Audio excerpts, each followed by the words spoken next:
सभी दर्शकों को मेरा नमस्कार। ये डेटा क्या कहता है कि एक नए एपिसोड में आप सब लोगों का स्वागत है। मैं हूँ अजय प्रकाश। हमारे कॉलोनी का एक व्हाट्सएप ग्रुप है। हम लोग आपस में उसमें बातें करते रहते हैं। आज सुबह एक बहुत ही इंटरेस्टिंग मैसेज आया। मेरे एक मित्र हैं, मेरे घर के पास ही रहते हैं। बात चल रही थी हमारे देश की इकोनॉमी के ऊपर, यहाँ के फाइनेंशियल हालात के ऊपर। और जब इन इन विषयों पर चर्चा हो तो अडानी अंबानी का नाम आना तो स्वाभाविक ही है। लेकिन उन्होंने एक मैसेज भेजा जिसमें उन्होंने कहा था कि अमीर अमीर हो रहे हैं और गरीब होते जा रहे हैं।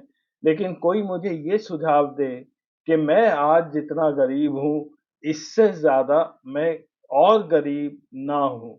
वैसे तो ये हँसकर टाल देने वाली बात थी, लेकिन अगर आप इस पर थोड़ा ध्यान देंगे, तो शायद ये बात हम सब पर यहाँ लागू होती है।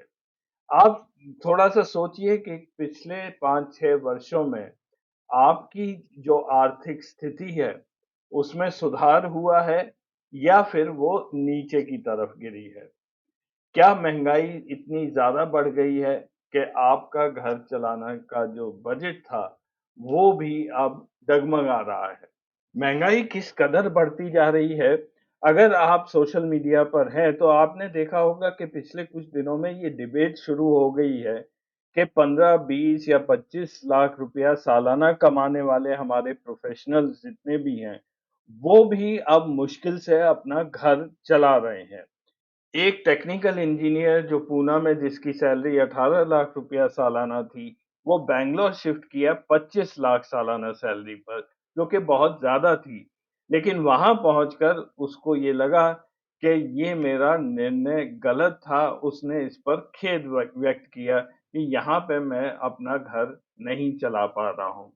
इसी बहस में ये सब जुड़ गया कि इंडिया की मिडिल क्लास की डेफिनीशन क्या है? कौन है वो मिडिल क्लास? और कई लोगों ने तो ये भी कह दिया कि हमें ये ढोंग रचाना बंद करना चाहिए कि इंडिया की मिडिल क्लास बहुत बड़ी है, यहाँ पे केवल अमीर क्लास है और गरीब क्लास है।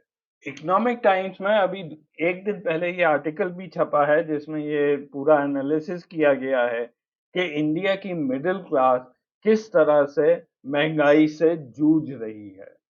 और अगर आप लोग ये सोच रहे हैं कि चलो थोड़ा-सा धीरज रख लेते हैं, मोदी जी कह रहे हैं, देश हित में हम लोगों को काम करना चाहिए तो थोड़ी-सी सैलरी में कट ले लेते हैं, नहीं भी कुछ बढ़ा तो क्या है, हमारे देश को तो फ़ायदा होगा क्योंकि इस समय देश एक मुश्किल दौर से निकल रहा है।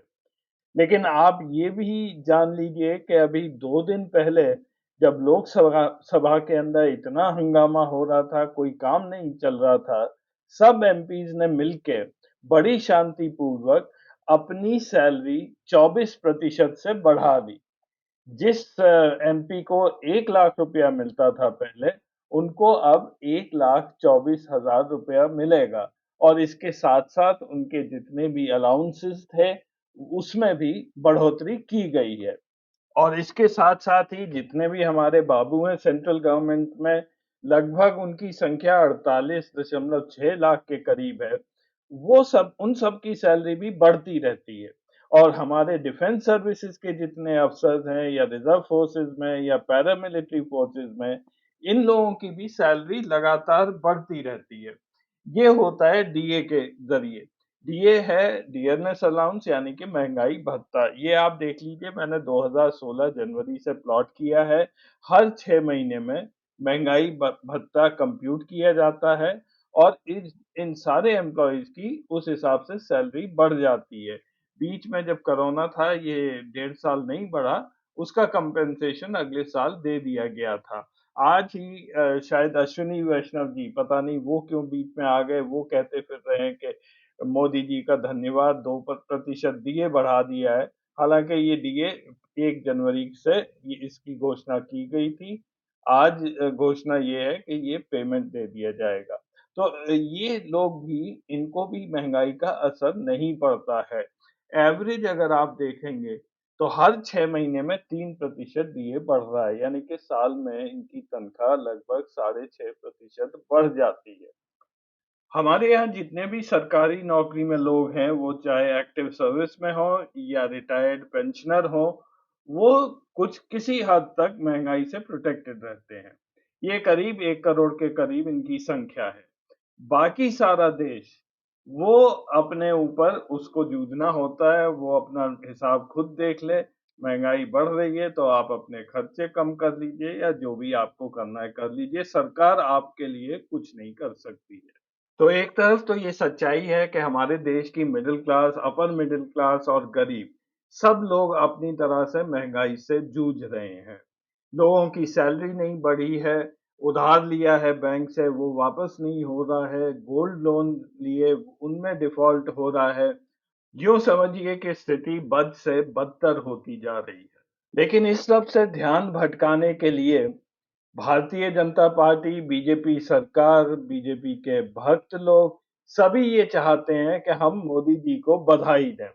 तो चलिए हम भी बोल देते हैं कांग्रेचुलेशंस मोदी जी। आप सोच रहे होंगे कि हम मोदी जी को किस चीज़ की बधाई दे रहे हैं। अब वैसे तो मोदी जी नॉन बायोलॉजिकल हैं, उनका भगवान से सीधा संबंध है, विश्व गुरु हैं, अब ऐसे व्यक्ति को बधाई क्या देनी।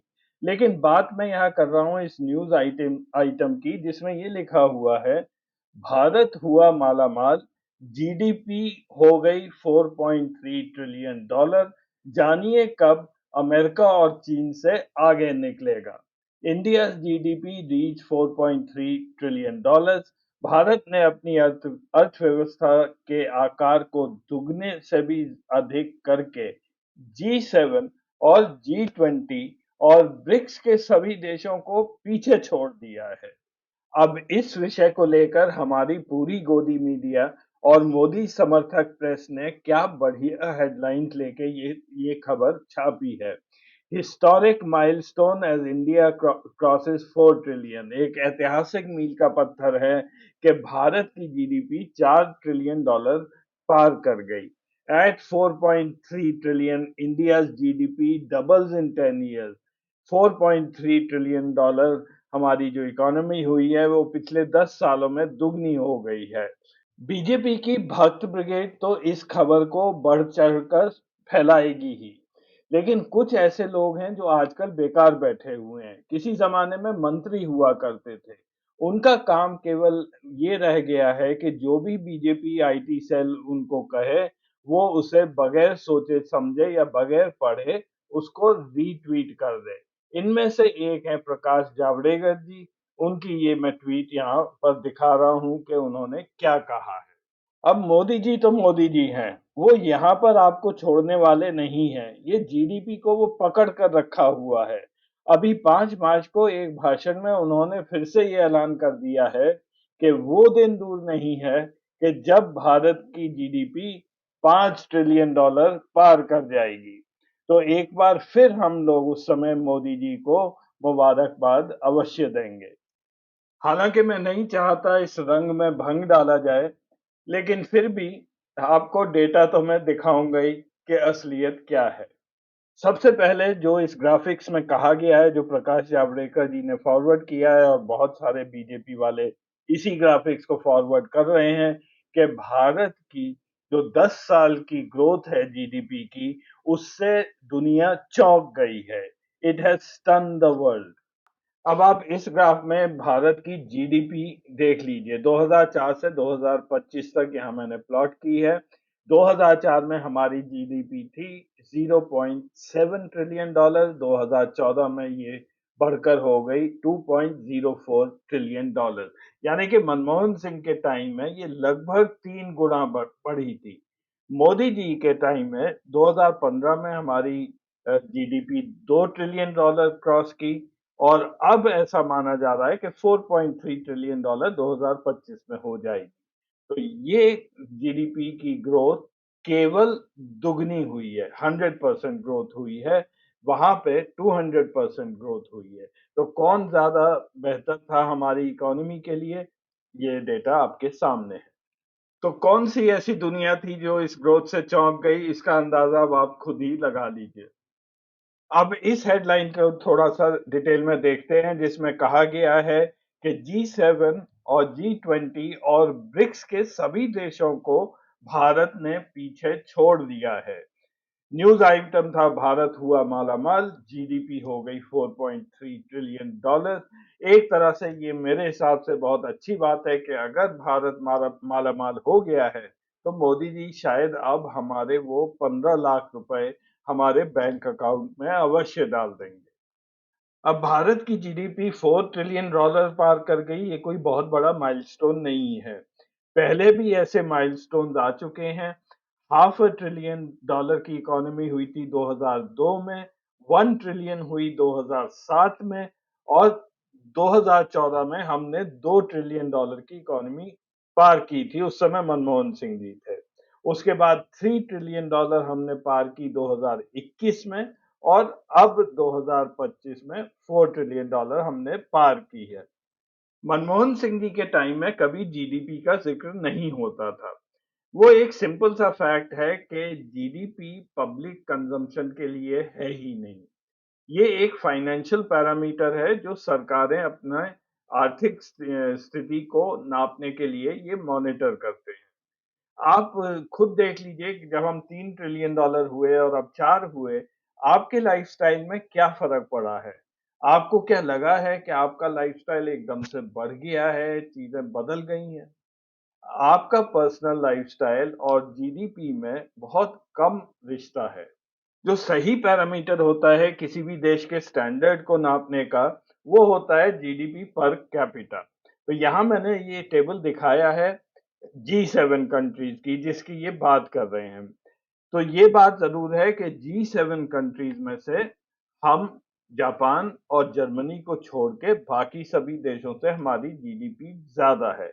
लेकिन हमारी जनसंख्या इन सभी देशों से बहुत ज़्यादा है। और हाँ, ये बात बिल्कुल सही है कि जितनी भी मेजर इकोनॉमीज़ हैं दुनिया की, उन सब में से हमारी ग्रोथ फिलहाल सबसे ज़्यादा है। यूएस की ग्रोथ पिछले साल 2.9% रही है और ये धीरे-धीरे बढ़ रही है।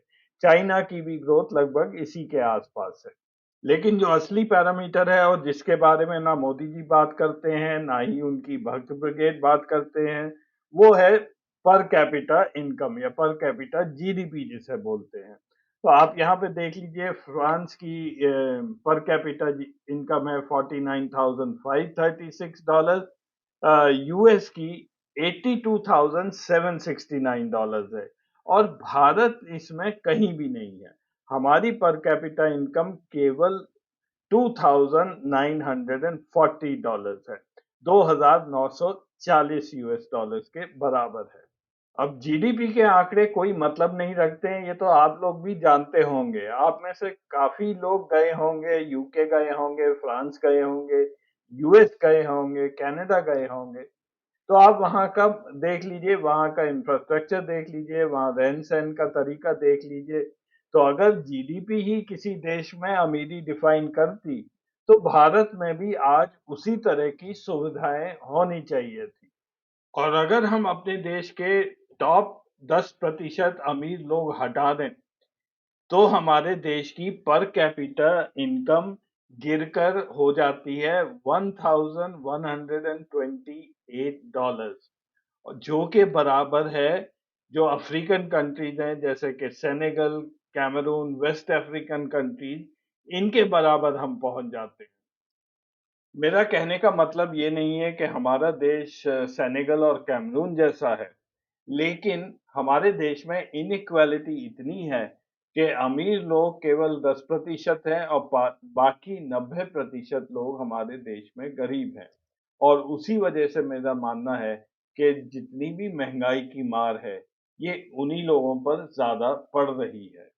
पर कैपिटा जीडीपी की रैंकिंग में हम 141वीं पोजीशन पर हैं 193 कंट्रीज की जो लिस्ट है उसमें 141 आउट ऑफ 193। ये लिस्ट आपको विकिपीडिया पर भी मिल जाएगी, आईएमएफ के साइट पर भी है।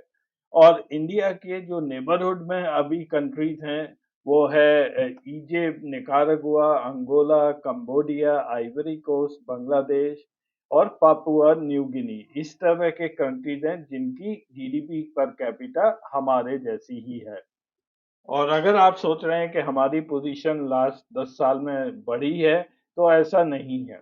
हमारी ग्रोथ भी इन्हीं देशों के जैसी है, तो लगभग हमारी रैंकिंग जीडीपी पर कैपिटा में 140 के आसपास ही रही है।